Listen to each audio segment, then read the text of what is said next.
আসসালামু আলাইকুম, বিসমিল্লাহির রহমানির রহিম। আজকে আমরা ব্যষ্টিক অর্থনীতির একটি গুরুত্বপূর্ণ প্রশ্নের সমাধান করব। খেয়াল করেন, প্রশ্নটি খুবই গুরুত্বপূর্ণ। গড় ব্যয় ও প্রান্তিক ব্যয়ের মধ্যে সম্পর্ক লেখো। অথবা আসতে পারে স্বল্পকালীন গড় ব্যয় ও প্রান্তিক ব্যয়ের মধ্যে সম্পর্ক লেখো।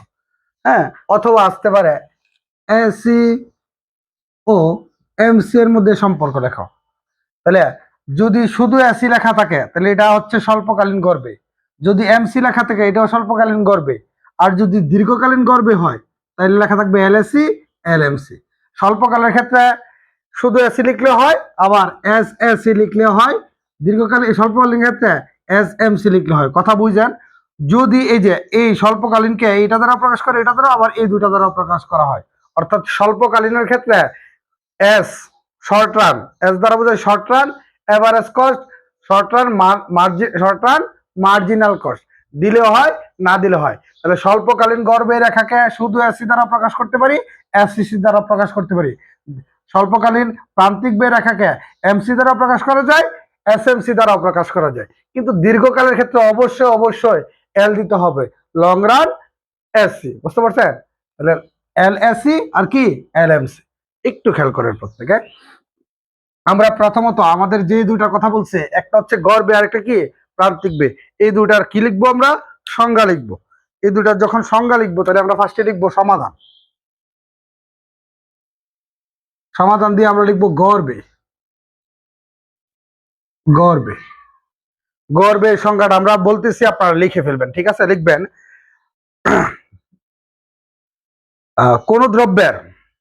কোন দ্রব্যের প্রতি একক উৎপাদনের জন্য উৎপাদনকারীকে যে ব্যয় বহন করতে হয় তাকে গড় ব্যয় বলে।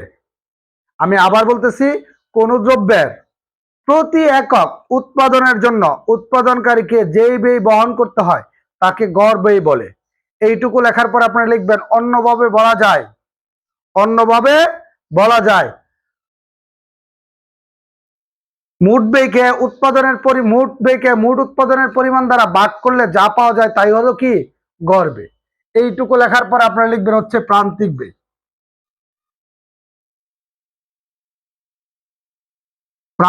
প্রান্তিক ব্যয় লিখে আপনারা কি দিবেন? কোলন দিবেন। একটু খেয়াল করেন, আমরা বোঝাবো। আপনারা লিখবেন হচ্ছে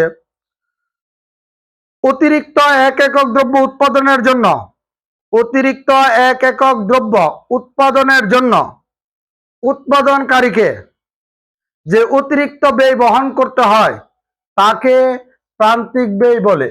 এটা লেখার পর লিখবেন অন্যভাবে বলা যায়, অন্যভাবে বলা যায় মোট উৎপাদনের পরিবর্তনের ফলে মোট ব্যয়ের যে পরিবর্তন হয় তাকেই প্রান্তিক ব্যয় বলে। মোট উৎপাদনের পরিবর্তনের ফলে মোট ব্যয়ের যে পরিবর্তন হয় তাকে কি বলা হয়? প্রান্তিক ব্যয় বলে। এইটুকু লেখার পর আপনারা কি করবেন? আপনারা লিখবেন নিম্নে সারণীয় চিত্রের সাহায্যে গড় ব্যয় ব্র্যাকেট দিয়ে লিখবেন এসি, প্রান্তিক ব্যয় ব্র্যাকেট দিয়ে লিখবেন এমসি, এর মধ্যে সম্পর্ক দেখানো হলো। লিখেই আমরা সারণী অঙ্ক সারণী করবো আগে। আচ্ছা, সবাই 4টা কলাম করে ফেলবেন।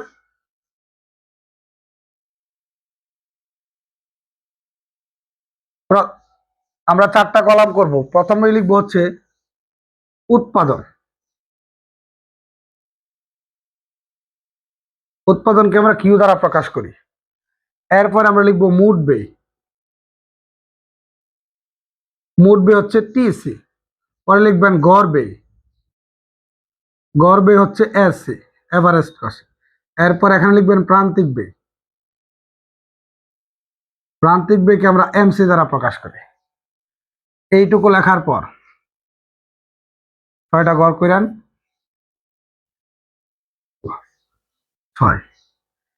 এখানে লিখবেন এক একক উৎপাদন, এক একক করে বৃদ্ধি পাবে। এখানে 2 একক, এখানে 3 একক, এখানে 4 একক, এখানে 5 একক, এখানে 6 একক। আমি ডট ডট দিতেছি, আপনার ডট ডট দেওয়ার দরকার নাই, একক লেখা ফেলবেন। হ্যাঁ, এখন মোট ব্যয়, গড় ব্যয়, প্রান্তিক ব্যয় এগুলোর মধ্যে সম্পর্ক আছে। আমরা এই সারণীটা করার ক্ষেত্রে হ্যাঁ নির্দিষ্ট কিছু সংখ্যা নিব, যেই সংখ্যাটা দিয়ে সহজ হবে সেটা নেওয়ার চেষ্টা করব। আমরা গড় ব্যয়টা রাখার চেষ্টা করব। তাহলে আপনারা এখানে লিখবেন হচ্ছে 5 টাকা। তাহলে 5-এর চেয়ে কম দিবেন 4 টাকা, পরে হচ্ছে কি 3 টাকা, খেয়াল করবেন সবাই। এরপরে আবার লিখবেন হচ্ছে 3 টাকা, 4 টাকা, 5 টাকা। আমি আবারও আপনাদেরকে বলতেছি, আমরা এই সারণীটা সাজানোর ক্ষেত্রে উৎপাদন 1 থেকে 6 পর্যন্ত নিব। 1 একক, 2 একক, 3 একক, 4 একক, 5 একক, 6 একক আমরা নিব, ঠিক আছে। এরপরে আমরা কি নিব, গড় ব্যয়। গড় ব্যয়টা নিলে মোট ব্যয় এবং প্রান্তিক ব্যয় এই সারণীর ক্ষেত্রে সহজ হবে। মনে রাখবেন যে 5 4 3, আবার 3 4 5, 5 4 3, 3 4 5, এইভাবে গড় ব্যয়টা নেবেন। একটু খেয়াল করেন। আমরা এখন মোট ব্যয় বের করবো। মোট ব্যয় হচ্ছে টিসি, মনে রাখে যেন টিসি এর সূত্র হচ্ছে এস ইন্টু কিউ। এর মানে এসি আর কিউ গুণ করলে কি পাওয়া যাবে, টিসি। আচ্ছা বলেন তো, এখানে এসি এর মান কত, 5, এই যে এসি 5 লিখলাম। কিউর মান কত, 1, 5 আর 1 গুণ করলে কত, 5, এই যে 5 টাকা। আবার এখানে এসি কত, 4, এই যে 4 লিখলাম। আর এখানে উৎপাদন কত, 2, তাহলে 2, 4 দোকানে কত, 8 টাকা। তদ্রুপভাবে এই যে এখানে 3, এখানে 3, কত টাকা, 9 টাকা। এখানে 3 আর এখানে 4, 3 4 কত, 12 টাকা। এখানে 4, এখানে 5, 4 5 কত, 20 টাকা। এখানে 5, এখানে 6, কত হয়েছে, 30 টাকা। আশা করছি মোট ব্যয়টা কিভাবে করতে হয়, এসি আর কিউ গুণ করলেই মোট ব্যয় পাওয়া যায়। তাহলে শুধু মনে রাখবেন এসিটা, বাকিটা টিসি বের করতে গেলে মোট ব্যয়ের সাথে কিউ কি করবেন, গুণ করে দিবেন। এরপরে দেখেন আমরা কি করব, প্রান্তিক ব্যয়। আচ্ছা প্রান্তিক কি, আমি আপনাদেরকে একটু বুঝাই নিতেছি। এর আগে আমরা গড় ব্যয় লিখছি, প্রান্তিক ব্যয় লিখছি। গড় ব্যয়টা কি, প্রান্তিক ব্যয়টা কি, হ্যাঁ দেখেন গড় ব্যয়ের সূত্র হচ্ছে আসলে এইটা, টিসি বাই কিউ। আমরা দেখেন গড় ব্যয়ের ক্ষেত্রে আপনারা লিখছি, মোট ব্যয়কে উৎপাদনের পরিমাণ দ্বারা ভাগ করলে যা পাওয়া যায় এটা হচ্ছে গড় ব্যয়। মোট ব্যয় হচ্ছে টিসি, উৎপাদনের পরিমাণ হচ্ছে কিউ। এই দুইটা ভাগ করলে যা পাওয়া যায় এটার নাম কি, গড় ব্যয়। আবার আমরা মোট ব্যয়, গড় ব্যয় লিখছি কোন দ্রব্যের প্রতি একক উৎপাদন করতে গেলে। এই যে ধরেন আপনি যদি লেখেন যে 5 একক, আমি বোঝার জন্য লিখতেছি, 5 একক দ্রব্যের 5 একক দ্রব্যের জন্য ব্যয় হয়, 5 একক দ্রব্যের জন্য ব্যয় হয় 50 টাকা। 5 একক দ্রব্যের জন্য ব্যয় হয় 50 টাকা। আচ্ছা লেখেন অতএব গড় ব্যয়। গড় ব্যয় 5 একক দ্রব্যের জন্য 50 টাকা ধরছি গড় ব্যয়। গড় ব্যয়কে প্রকাশ করে এসি দ্বারা। এসি এর সূত্র কি, টিসি বাই কিউ। আপনারা একটু খেয়াল করেন টিসি এর মান কত, এই যে 5 একক দ্রব্য, এই 5টা একক দ্রব্য সম্পূর্ণ দ্রব্য উৎপাদন করতে আপনার মোট গড় হয় কত টাকা, ব্যয় হয় 50 টাকা। তাহলে টিসি এর মান হচ্ছে 50। আর উৎপাদন কত একক, 5 একক, তাহলে 5 ভাগ করলে কত হইতেছে, 10 টাকা। এর মানে গড় ব্যয় 10, বুঝে। 5 এককের জন্য হচ্ছে 50 টাকা, তাহলে 1 একক ব্যয়ের জন্য উৎপাদন হয় কত টাকা, উৎপাদন ব্যয় হয় কত টাকা, 10 টাকা। তাহলে আমরা বলতেছি মানে কোন দ্রব্যের 1 একক দ্রব্য বা প্রতি একক দ্রব্য, 1 একক বা প্রতি একক একই কথা, দ্রব্য উৎপাদনের জন্য যে ব্যয় হয় এটার নাম হচ্ছে গড়ের। তাহলে দেখেন 5 এককের জন্য 50 টাকা, এই যে গড় ব্যয় 10 টাকা উঠছে, এই গড় ব্যয় 10 টাকা হচ্ছে 1 এককের জন্য বা প্রতি এককের জন্য। এর মানে প্রতি এককের জন্য হয় 10 টাকা, আর 5 এককের জন্য কত টাকা, 50 টাকা। কথা বুঝতে পারছেন? তাইলে আমরা লিখছি কোন দ্রব্যের প্রতি একক উৎপাদনের জন্য উৎপাদনকারীকে যেই ব্যয় গ্রহণ করতে হয় ওটার নামই গড় হয় ব্যয়। 5 এককের জন্য 50, তাহলে গড় ব্যয় হচ্ছে 10, এর মানে 1 এককের জন্য 10 টাকা। তাহলে প্রতি একক বা একক এক, তাহলে 1 একক দ্রব্য বা প্রতি একক দ্রব্য উৎপাদনের জন্য উৎপাদনকারীকে যেই ব্যয় বহন করতে হয় এটা হচ্ছে কি টাকা, গড় ব্যয়। এই যে গড় ব্যয় এখানে 10 টাকা। আচ্ছা আবার অন্যভাবে লিখছি, মোট ব্যয়কে উৎপাদনের পরিমাণ দ্বারা ভাগ। মোট ব্যয় হচ্ছে টিসি, উৎপাদনের পরিমাণ কিউ, ভাগ করলে যা পাওয়া যায় এটার নাম হচ্ছে কি, গড় ব্যয়। প্রান্তিক ব্যয় জিনিসটা কি, এটা একটু খেয়াল করার চেষ্টা করেন। প্রান্তিক ব্যয়টা কি, ধরেন আমি একটা কলম উৎপাদন করতেছি, একটি কলম। একটি কলম উৎপাদন করতে গিয়ে আমার ব্যয় হয়েছে 100 টাকা। কথা বুঝছেন? পরে আমি অতিরিক্ত আর একটা কলম, মোট হচ্ছে 2টা, অতিরিক্ত কিন্তু আর একটা অতিরিক্ত অতিরিক্ত এই যে একটা কলম উৎপাদন করছে, আরো অতিরিক্ত আর একটা করার কারণে মোট হয়ে গেছে 2টি কলম। 2টি কলম উৎপাদন করতে গিয়ে আপনার ব্যয় হয়েছে ধরেন 180 টাকা। আচ্ছা একটু খেয়াল করেন, আসলে কি একটা কলমের জন্য 100, দুইটা দ্বিতীয় কলমের জন্য কি 180 টাকা হয়েছে না, টোটাল 2টা কলমের জন্য ব্যয় হয়েছে আপনার কত টাকা, 180। এটা হচ্ছে মোট ব্যয়। কথা বুঝতে পারছেন? এখন প্রান্তিক ব্যয়টা কি, এই যে প্রান্তিক ব্যয় হচ্ছে, এটা একটু খেয়াল করেন। মোট ব্যয় এখানে হচ্ছে একটা কলমের জন্য 100 টাকা, প্রান্তিক ব্যয় 100 টাকা। এখন অতিরিক্ত একটা কলম, এই যে এখানে অতিরিক্ত কয়টা কলম, অতিরিক্ত একটা কলমের জন্য ব্যয় হয়েছে, এখানে হলো 180, এখানে 100। দ্বিতীয় এক কলমের জন্য 100 হয়েছে, দ্বিতীয় কলমের জন্য 2 কলম মিলে 180 হয়েছে। তাহলে এটা থেকে এটা বাদ দিলে কত হয়? বাদ দিলে হয় 80 টাকা। তাহলে বুঝেন, অর্থাৎ এই যে 2 নম্বর কলমের জন্য ব্যয় হয়েছে কত টাকা? 80 টাকা। তাহলে এটাই হচ্ছে প্রান্তিক ব্যয়। অর্থাৎ আপনি অতিরিক্ত এক একক উৎপাদনের জন্য, দেখেন এই যে অতিরিক্ত এক একক উৎপাদন করছেন, এটা উৎপাদন করে অতিরিক্ত ব্যয় বহন করতে হচ্ছে 80 টাকা। অতিরিক্ত এক একক উৎপাদনের জন্য অতিরিক্ত ব্যয় কত টাকা বহন করতে হচ্ছে? 80 টাকা। ওইটাই হচ্ছে প্রান্তিক ব্যয়। অথবা আমরা এরকম লিখছি, উৎপাদনের পরিবর্তনের ফলে মোট ব্যয়ের যে পরিবর্তন হয়, মোট উৎপাদনের পরিবর্তনের ফলে মোট ব্যয়ের যে পরিবর্তন হয়, তার নামে হচ্ছে কি? প্রান্তিক ব্যয়। যেমন ধরেন আমরা প্রান্তিক ব্যয় লিখতে গিয়ে সূত্র লিখি TC by del TC by del Q, তাই না? একটু খেয়াল করেন, এই যে দেখেন এটা হচ্ছে উৎপাদনের পরিবর্তন। উৎপাদনের পরিবর্তন আমরা জানি ডি ডেল ডেল্টা, এগুলা পরিবর্তন নির্দেশক প্রতীক। এইগুলা এইগুলা যদি কোনো কিছুর সামনে থাকে, এটা দ্বারা পরিবর্তন বোঝায়। তাহলে ডেল কিউ মানে উৎপাদনের পরিবর্তন, ডেল্টা কিউ মানে উৎপাদনের পরিবর্তন, ডেল্টা টি সি মানে কি? মোট ব্যয়ের পরিবর্তন। মানে উৎপাদনের পরিবর্তনের ফলে মোট ব্যয়ের যে পরিবর্তন হয়, এটার নাম হচ্ছে কি? প্রান্তিক ব্যয়। আশা করছি প্রত্যেকে এটা বুঝতে পারছেন। একটু খেয়াল করেন এখন। তাহলে প্রান্তিক ব্যয় বের করতে গেলে আমরা কি করতে হয়? মোট ব্যয় থেকে প্রান্তিক ব্যয় বের করতে হয়। মোট ব্যয় হচ্ছে এই যে দেখেন, একটা একক দ্রব্য উৎপাদন করতে 5 টাকা, 2টা একক দ্রব্য 8 টাকা। এর মানে দ্বিতীয় দ্রব্য উৎপাদন করতে গেলে এই দুইটার মধ্যে ব্যবধান কত? এখানে 5 টাকা লিখবেন, প্রান্তিক প্রথমটা সমান হয়, এখানে কত হয়? 3 টাকা। অর্থাৎ সহজ ভাষায় বলতে গেলে, যে উৎপাদনের প্রান্তিক, যে দ্রব্য উৎপাদনের প্রান্তিক ব্যয় বের করবেন, এর আগের তার ব্যয় থেকে কি করবেন? বাদ দিবেন। তাহলে আমরা দিতেছি যে 8 মাইনাস 5, এই যে 8 মাইনাস 5 কত? 3। এখন এই যে 9 মাইনাস 8, রেজাল্ট কত? 1 টাকা। 12 মাইনাস 9, রেজাল্ট কত? 3 টাকা। 20 মাইনাস 12, রেজাল্ট কত? 8 টাকা। 30 মাইনাস 20, রেজাল্ট কত? 10 টাকা। কথা বুঝতে পারছেন?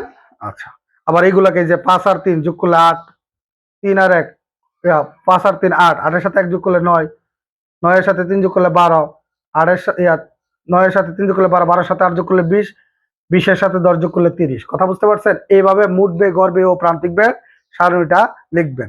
আচ্ছা, আমরা সারণী লেখার পরে চিত্র লিখবো, এরপরে ব্যাখ্যা দিব। তবে আমরা এখান থেকে কি পাই একটু খেয়াল করেন। দেখেন তো, এই দুইটার মধ্যে সম্পর্ক বলছে ব্যাখ্যা করার জন্য। দেখেন, এটা যখন কমে 5 থেকে 4, 4 থেকে 3, এই যে এইটুকু পর্যন্ত কমতেছে, তখন এইটুকু কমে। অর্থাৎ গড় ব্যয় কমলে প্রান্তিক ব্যয় কমে। আচ্ছা, গড় ব্যয় যখন সর্বনিম্ন হয়, গড় ব্যয় যখন সবচেয়ে নিম্ন হচ্ছে 3, গড় ব্যয় যখন সর্বনিম্ন হয়, তখন এই গড় ব্যয় এবং প্রান্তিক ব্যয় দুটা পরস্পর কি হয়? সমান হয়। আচ্ছা, এরপরে দেখেন, এই যে 3 থেকে 4, 4 থেকে 5, এর মানে গড় ব্যয় যখন বাড়ে, তখন প্রান্তিক ব্যয় কি করে? বাড়ে। আমি আবার বলতেছি, মোট ব্যয় যখন, গড় ব্যয় যখন বাড়ে, প্রান্তিক ব্যয় বাড়ে। তবে গড় ব্যয়ের চেয়ে প্রান্তিক ব্যয় বেশি হারে বাড়ে। এই যে এ আর এম, এ দ্বারা বোঝায় সকল গড়, এম দ্বারা বোঝায় সকল প্রান্তিক মার্জিনাল। মনে রাখবেন, এটার তুলনায় এটার গতি বেশি। এটা গড় ব্যয় হইতে পারে, গড় ব্যয়ের সাথে প্রান্তিক ব্যয় হইতে পারে, গড় আয়ের সাথে প্রান্তিক আয় হইতে পারে, গড় উৎপাদনের সাথে প্রান্তিক উৎপাদন হইতে পারে। বুঝতে পারছেন কি বলছি? যাই বলেন, গড়ের থেকে প্রান্তিকের, অর্থাৎ এ থেকে এম এর গতিটা বেশি। তাহলে এটা যদি এটাও বাড়ে, এটাও বাড়ে, তাহলে এটা বেশি বাড়বো। এটাও কমে, এটাও কমে, তাহলে এটা বেশি কমবো। ঠিক আছে কি বলছি? তাহলে আমরা লিখছি যে দেখেন, উৎপাদনের প্রথম দিকে, হ্যাঁ, উৎপাদনের প্রথম দিকে গড় ব্যয় কমে, প্রান্তিক ব্যয় কমে। তবে গড় ব্যয়ের তুলনায় প্রান্তিক ব্যয় বেশি কমে। কেমনে? এই যে 5 এর পরে 4, 4 এর পরে 3, আর এখানে 5 এর পরে 3, 3 এর পরে 1, এর মানে এটার তুলনায় এটা বেশি কমছে। গড় ব্যয় যখন সর্বনিম্ন হয়, তখন প্রান্তিক ব্যয় এবং গড় ব্যয় পরস্পর কি হয়? সমান হয়। গড় ব্যয় যখন বাড়ে, এই যে 4 থেকে 5 বাড়ছে, তখন প্রান্তিক ব্যয় বাড়ে, এই যে 8 থেকে 10 বাড়ছে। তবে এই গড় ব্যয়ের তুলনায় প্রান্তিক ব্যয় বেশি হারে বাড়ে। এই যে দেখেন, এটা বাড়ছে 4 থেকে 5, এটা 8 থেকে 10, তাহলে বেশি বাড়ছে এটা।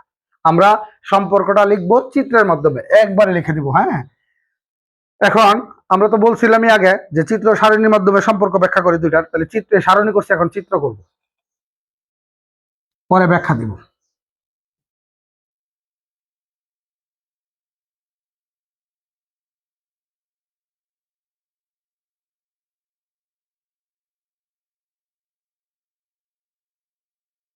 এটা দিবেন এসি রেখা, এটার সর্বনিম্ন বিন্দুতে সেট করবে হচ্ছে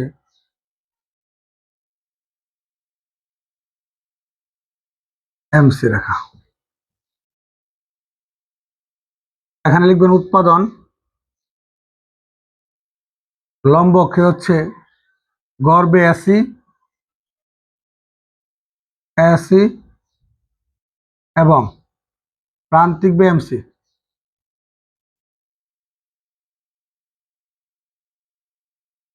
প্রান্তিক বে কি এমসি। আমরা এটা ব্যাখ্যা করার চেষ্টা করব ইনশাল্লাহ। হ্যাঁ, সবাই খেয়াল করেন, আমরা এটা কি করব, ব্যাখ্যা করার চেষ্টা করব। এই জায়গাটার মধ্যে লিখে দেন, এই জায়গাটা দেখেন এসি আর এমসি সেট করছে। আমরা জানি দুইটা রেখা যখন পরস্পরকে সেট করে তখন দুইটা কি হয়, সমান হয়। তাহলে এসি ইকুয়াল টু কি এখানে এমসি। আচ্ছা, আপনারা এখন এইটুকুর পরে আপনারা লিখবেন হচ্ছে উপরের সারণীয় চিত্রের সাহায্যে, উপরের সারণীয় চিত্রের ভিত্তিতে গড় ব্যয় ব্র্যাকেট দিয়ে এসি এবং প্রান্তিক ব্যয় ব্র্যাকেট দিয়ে এমসি এর মধ্যে সম্পর্ক, যে নিম্নোক্ত সম্পর্ক পাওয়া যায়, নিম্নোক্ত সম্পর্ক পাওয়া যায়। গড় ব্যয় এসি ও প্রান্তিক, উপরের সারণীয় চিত্রের সাহায্যে গড় ব্যয় এসি ও প্রান্তিক ব্যয় এমসি এর মধ্যে নিম্নোক্ত সম্পর্ক পাওয়া যায়। লিখে 1 নাম্বার দিবেন। 1 নাম্বার লিখবেন, দেখেন আমরা তো এখানে বলছি, এখানে বলতেছি গড় ব্যয় যখন কমে তখন প্রান্তিক ব্যয় কমে। এই যে দেখেন উৎপাদনের প্রথম জায়গা থেকে এই যে কমতেছে, মানে নিচে যাইতেছে প্রান্তিক ব্যয়। তাহলে গড় ব্যয় যখন কমে তখন প্রান্তিক ব্যয় কমে, তবে গড় ব্যয়ের চেয়ে প্রান্তিক ব্যয় বেশি হারে কমে। 1 নাম্বার। পরে 2 নাম্বার দিবেন। 2 নাম্বার দিয়ে আপনারা লিখবেন হচ্ছে গড় ব্যয় যখন সর্বনিম্ন হয় তখন গড় ব্যয় এবং প্রান্তিক ব্যয় পরস্পর সমান হয়। আমি আবার বলতেছি, গড় ব্যয় যখন সর্বনিম্ন হয় তখন গড় ব্যয় ও প্রান্তিক ব্যয় পরস্পর কি হয়, সমান হয়।